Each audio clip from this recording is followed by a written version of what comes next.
On ne vous l'a peut-être jamais dit aussi clairement. Ce que vous buvez peut sembler anodin, et pourtant il influence la chimie de votre corps. Et selon bien des traditions et quelques études, il peut aussi jouer sur la petite glande au centre de votre cerveau que l'on appelle la pinéale. Si la perception était une flamme, certaines boissons et contaminants en seraient la fumée. Restez avec moi. Je vais vous guider pas à pas pour comprendre ce qu'il est raisonnable d'éviter. Pourquoi ces éléments sont soupçonnés d'avoir un effet? Quel est le niveau de preuve scientifique? Et quelles alternatives pratiques vous pouvez tester en conscience? La glande pinéale est d'abord un organe biologique réel. Petite, située près du centre du cerveau, elle est impliquée dans la régulation des rythmes circadiens et de la sécrétion de mélatonine. Sur le plan symbolique, elle est souvent associée au troisième œil, à l'intuition et à l'éveil intérieur dans de nombreuses traditions. Il est important de garder ces deux niveaux ensemble. Nous parlons à la fois d'un organe physiologique et d'un symbole spirituel. Quand j'évoque la protection de la pinéale, je parle donc d'hygiène corporelle et d'intention spirituelle, pas d'une garantie miraculeuse. Première chose à savoir, beaucoup des affirmations qui circulent sont des revendications populaires ou issues de traditions ésotériques, parfois reliées à des recherches scientifiques partielles. Là où la science est claire, je le dirai. Là où les preuves sont limitées ou controversées, je l'indiquerai aussi. Vous restez le chercheur principal de votre propre corps. Prenez ce qui résonne, vérifiez les sources et consultez un professionnel de santé si vous avez des inquiétudes concrètes. Si cette vidéo vous parle et que vous voulez d'autres pratiques concrètes autour de l'eau, de l'alimentation et du rythme de vie, abonnez-vous. Je publierai des approfondissements pratiques et des ressources pour aller plus loin en toute prudence. Ce qu'il faut éviter de boire et pourquoi. 1. Eau contenant du fluor, niveau de preuve, modéré pour l'accumulation, faible modéré pour l'impact fonctionnel. Beaucoup de personnes qui s'intéressent à la pinéale pointent le fluor comme un élément problématique. Des études montrent que le fluorure se dépose dans des tissus calcifiés et des chercheurs ont trouvé des concentrations de fluor dans des pinéales calcifiées. Cela ne signifie pas automatiquement que le fluor éteint la pinéale ou annihile l'intuition. La relation causale entre dépôt et altération fonctionnelle n'est pas établie de manière définitive. Néanmoins, si votre objectif est de minimiser l'exposition, il est logique de s'interroger sur la source de votre eau. Eau municipale traitée au fluor, dentifrice fluoré et certains produits industriels contribuent à l'exposition globale. Niveau de preuve scientifique, modéré pour la présence de fluor dans la glande, mais les effets sur la perception spirituelle ou la fonction endocrinienne restent controversés et insuffisamment démontrés. 2. Eau chlorée, sous-produit de la chloration, niveau de preuve, faible à modéré.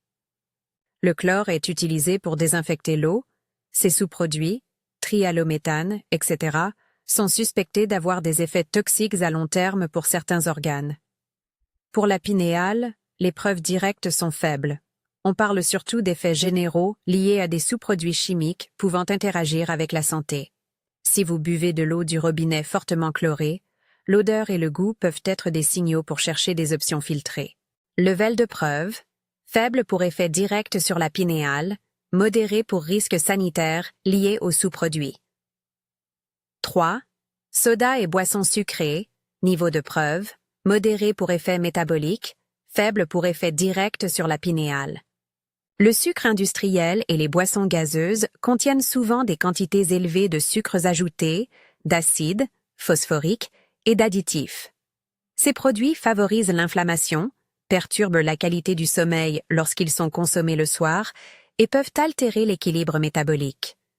Une pinéale sadiée n'est pas une formule scientifique, mais le lien indirect est plausible.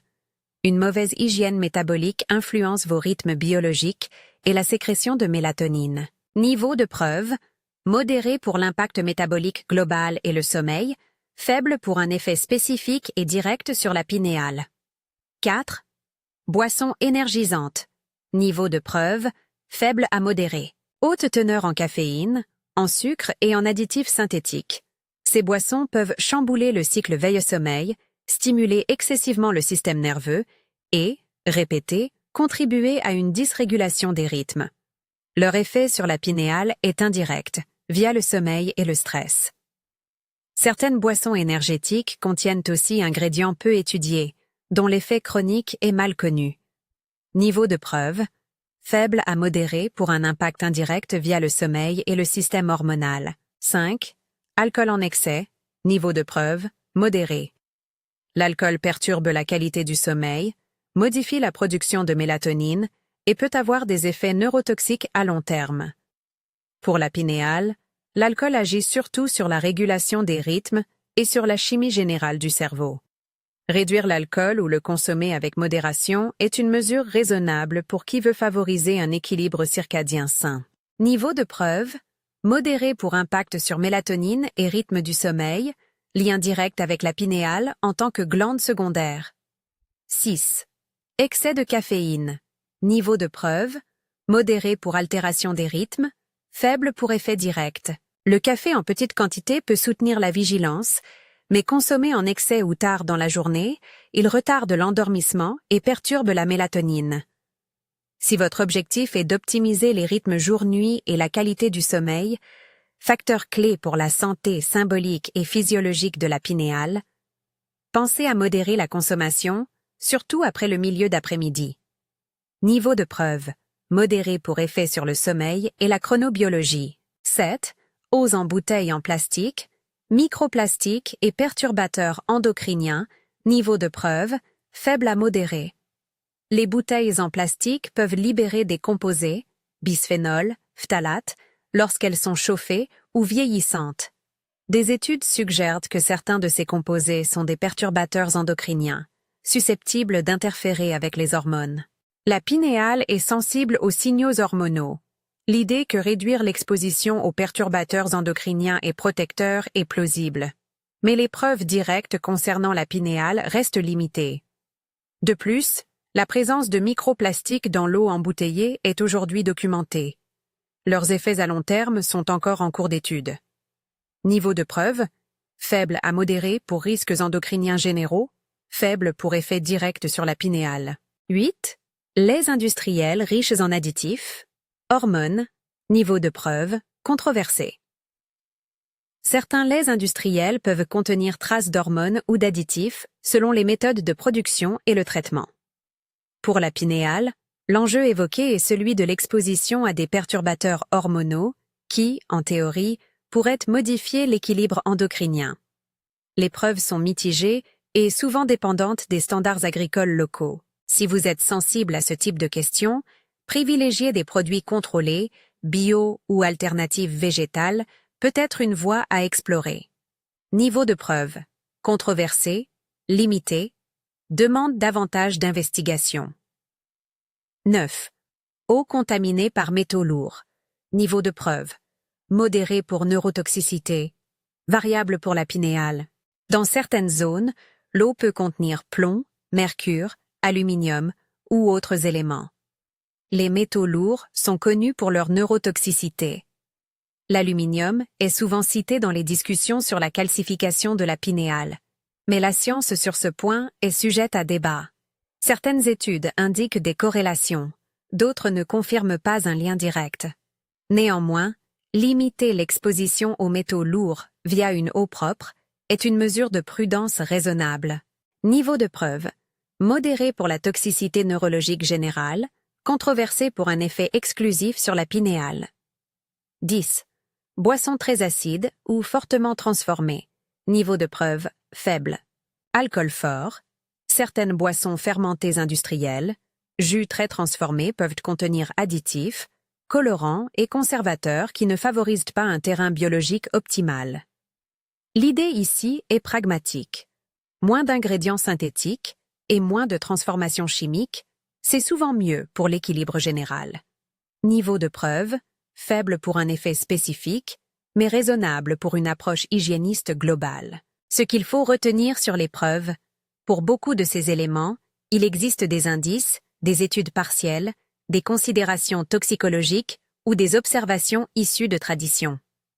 Très peu de choses, en revanche, peuvent être présentés comme une preuve scientifique solide et directe, montrant que tel liquide calcinera ou éveillera la pinéale de façon garantie. Le champ scientifique se concentre plutôt sur les effets généraux: qualité du sommeil, équilibre hormonal, inflammation systémique, exposition aux perturbateurs endocriniens, facteurs qui, pris ensemble, influencent la santé du cerveau. Ce qui est le plus dangereux, ce n'est souvent pas une boisson isolée, mais l'accumulation, habitudes répétées, exposition chronique, pauvre qualité d'eau et alimentation déséquilibrée. Agir sur ces leviers est une démarche d'autonomie et de soin, pas une quête de promesses magiques. Alternatives pratiques et hygiène de l'eau. Première règle pratique: améliorer la qualité de l'eau que vous buvez. Plusieurs options existent, mais chacune mérite recherche et comparaison selon votre situation. Filtration domestique. Filtre à charbon actif, osmose inverse, céramique, filtres à base d'argile ou systèmes combinés sont disponibles. Certaines technologies réduisent le chlore et les sous-produits. D'autres réduisent le fluor. L'osmose inverse est plus efficace pour le fluor. Et d'autres encore stoppent métaux lourds. Je vous invite à comparer les performances techniques et à lire des revues indépendantes. Il n'y a pas de solution universelle, seulement un ajustement à vos priorités et à votre budget. Niveau de preuve. Ces systèmes réduisent des contaminants mesurables. Leur efficacité dépend du modèle et de l'entretien. Eau de source contrôlée. Si vous avez accès à une source d'eau testée et fiable, l'eau de source peut être une alternative. Mais attention, source ne signifie pas automatiquement sûre. Vérifiez les certificats et analyses. Réduction des plastiques. Privilégiez le verre ou l'acier inoxydable pour le stockage. Évitez de chauffer des contenants plastiques. Moins de plastique diminue le risque d'ingérer des perturbateurs endocriniens et des microparticules. Boissons chaudes alternatives. Tisane, infusion d'herbes, eau citronnée maison, rooibos, mélange sans caféine peuvent remplacer les sodas et les boissons énergétiques. Certaines tisanes ont des effets relaxants sur le sommeil, mais n'oubliez pas, même les plantes ont des interactions possibles. Informez-vous si vous prenez des médicaments. Réduction du sucre et des additifs. Préparez davantage vous-même.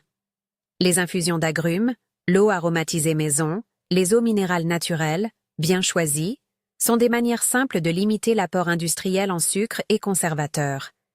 Habitudes de vie pour accompagner. Lumière naturelle le matin, quelques minutes au lever. Lumière douce le soir. Limitez les écrans avant le sommeil. Ces gestes soutiennent la production naturelle de mélatonine, un pilier du bon fonctionnement de la pinéale. Vérifiez l'eau locale. Renseignez-vous sur les rapports de qualité d'eau municipale et, si besoin, faites analyser votre eau domestique. Pour les préoccupations liées aux métaux lourds et contaminants spécifiques, une analyse laborantine est la voie la plus fiable. Petit protocole d'hygiène émotionnelle et somatique, pratique symbolique. Voici une pratique courte et symbolique, à utiliser comme geste d'ancrage. Ce n'est pas un diagnostic ni un traitement médical, c'est un rituel d'intention pour vous reconnecter à votre corps et à vos choix. Installez-vous confortablement, assis ou debout. Posez la main à la base du crâne, à la jonction où le crâne rencontre la nuque, et sentez la chaleur de vos doigts. Maintenez ce contact environ 30 secondes, en respirant doucement, en portant l'attention sur la zone. Puis, avec la paume latérale de la main, le petit côté, tracez un léger geste le long du côté de la tête, comme pour balayer une tension. Enfin, placez les deux mains sur le sternum, sentez le rythme du cœur, et prononcez à voix basse ou intérieurement l'affirmation suivante. Si cela vous parle, je choisis l'eau claire et la présence limpide. Répétez-la 1 ou 2 fois. Ce rituel est un acte d'intention et d'ancrage. Il aide à aligner le comportement avec la volonté de prendre soin de soi. Rappel. Si vous ressentez des symptômes de santé, troubles du sommeil persistants, changements hormonaux, problèmes neurologiques, consultez un professionnel de santé. Ce rituel ne remplace pas un diagnostic médical. Micro-habitude pour commencer aujourd'hui. Commencez par observer. Notez pendant une semaine ce que vous buvez et quand. Voyez comment votre sommeil, votre énergie et votre clarté mentale réagissent. C'est une démarche d'auto-observation. Remplacez un soda ou une boisson énergétique par une infusion ou une eau aromatisée maison chaque jour pendant une semaine et notez la différence. Encore une fois, aucune promesse, juste une expérimentation. Si vous utilisez de l'eau du robinet et que vous vous inquiétez du chlore ou du fluor, informez-vous sur le traitement local et regardez les options de filtration adaptées à votre besoin.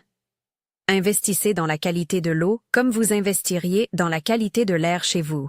Contexte historique et revendications culturelles. Nuancez ce que vous lisez. De nombreuses traditions ésotériques, du gnosticisme à des écoles plus récentes, ont présenté la pinéale comme un centre d'accès à des états de conscience supérieurs. Dans l'histoire, des manuscrits et des récits circulent sur des pratiques visant à déverrouiller ce centre. Il est juste de dire que ces idées ont nourri des générations de chercheurs spirituels. Il est aussi juste de préciser que la notion d'une suppression systématique de ces pratiques par les institutions est une revendication avancée par certains courants.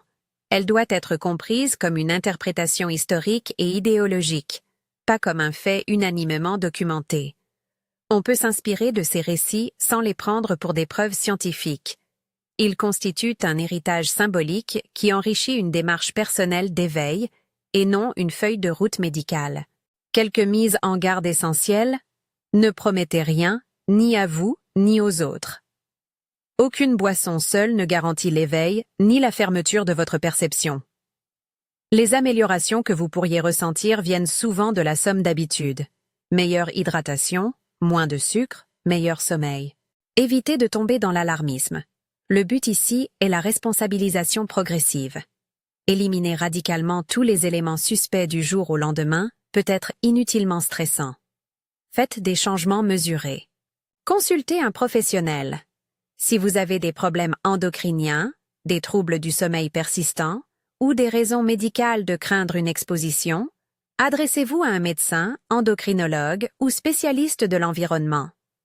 Les recommandations générales ne remplacent pas un avis médical personnalisé. Faites vos recherches.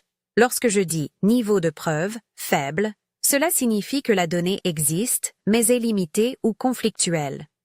Modéré signifie des éléments convergents, mais pas une certitude absolue. Solide serait réservé à des effets largement reproduits et acceptés par la communauté scientifique, un cas rare pour un effet direct sur la pinéale.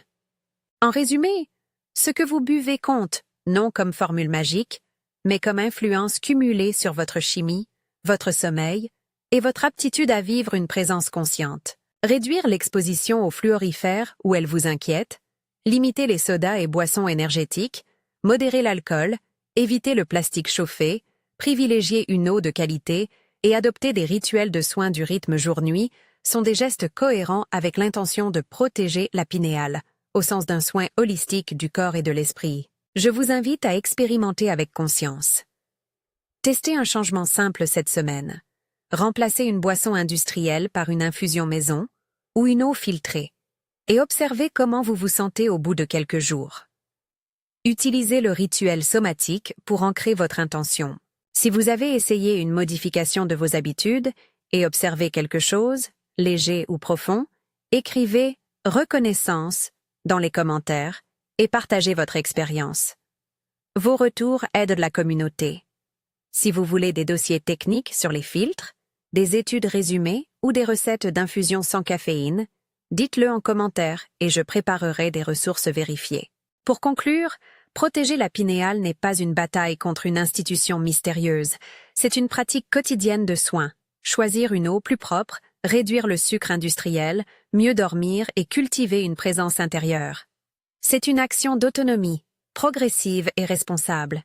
Et si vous avez des questions médicales ou des symptômes persistants, consultez un spécialiste. Partagez cette vidéo avec quelqu'un qui s'intéresse à l'eau et à la conscience. Prenez soin de ce que vous buvez et prenez soin de vous.